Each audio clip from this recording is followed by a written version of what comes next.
The final day of classes for more than 1 million New York City school children today caps off a year full of twists and turns, thanks to, of course, the pandemic, including a new school's chancellor. Been a little over 3 months since Meisha Ross Porter took office, and she joins me now this morning on the last day of school.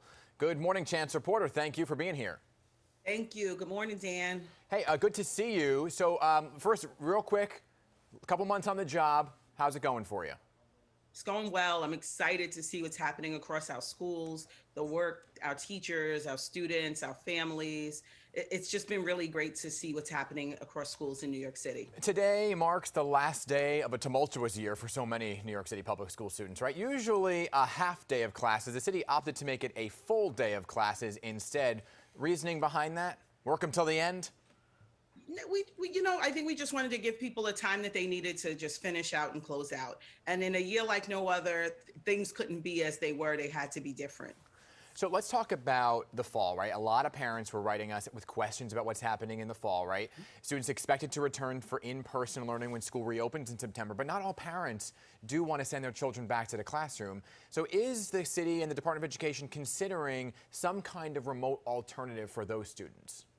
At this time, we aren't considering a remote option.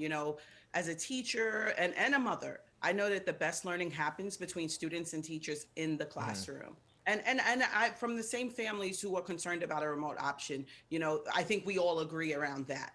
What we have to do is continue with our health and safety measures, continue to follow protocols, and to make sure we show our families that our buildings are safe. I was at an open house in Queens the other day where the principal welcomed families back in, and I saw a kindergartner who hadn't been in her in-person class visiting, and she was so excited to rejoin her friends. And so I think that is just so important for us, for the learning to happen in person. Yeah, there is something about working with your classmates and being in teams and group settings that really helps the learning experience. So will all schools then be able to accommodate the social distancing requirements, the safety requirements? I know you guys were working hard on HVAC systems and so on and so forth.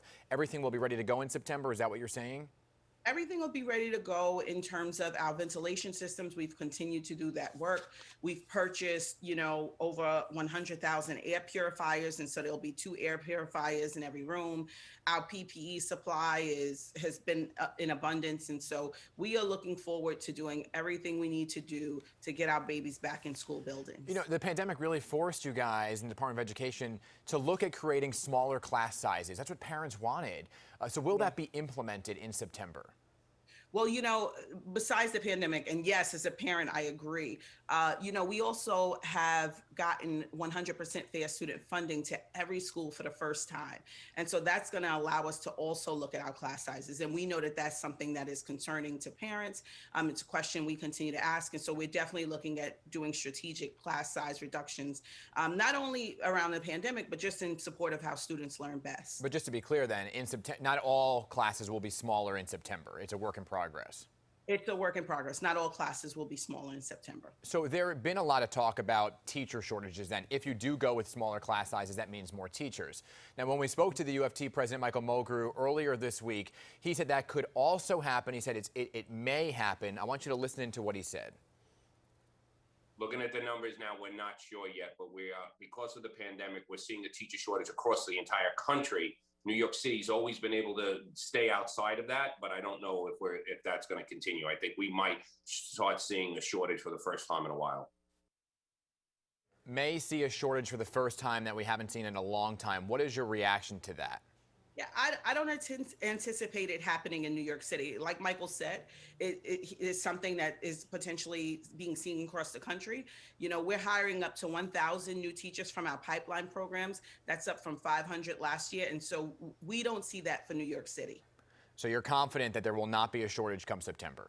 I'm confident that we will not have a shortage of teachers in New York City for next year. We've also had an abundance of teachers through our sub pool as a result of the pandemic. We've had a large interest in teachers rejoining our pipeline. Many of those teachers who joined our pipeline program this year subbed last year in the pandemic. And so, one of the things the pandemic gave us was a greater interest in teachers. Right.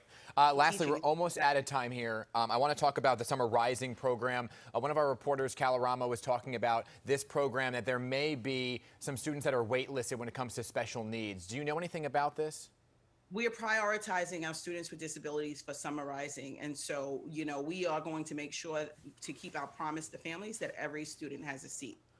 Okay, Chancellor, let me just real quick. Snow days, no more. That was a thing when we were kids. You loved a snow day. Dan, I'm going to tell you what I tell everybody who asks me that. We will have fun on snow days, but we will also learn. And so everyone who asks me, and now you're the third person, Dan, has to join me on a snow day for fun. At least the media, at least we're all consistent with our questions. Chancellor Meisha Ross Porter, thank you for your leadership. Thanks for helping some of those kiddos make it through the end of this year. It was a rough year. And every time we see you visiting a school, you're always dancing your way. What's your favorite beat? My favorite song to dance to is Beyonce, Love on Top. It's my favorite. There you go. Don't let that play, Dan. It'll be a problem. I had it queued ready to go. I'm just kidding. Chancellor Porter, thank you very much for being here. We'll get you dancing next time, all right?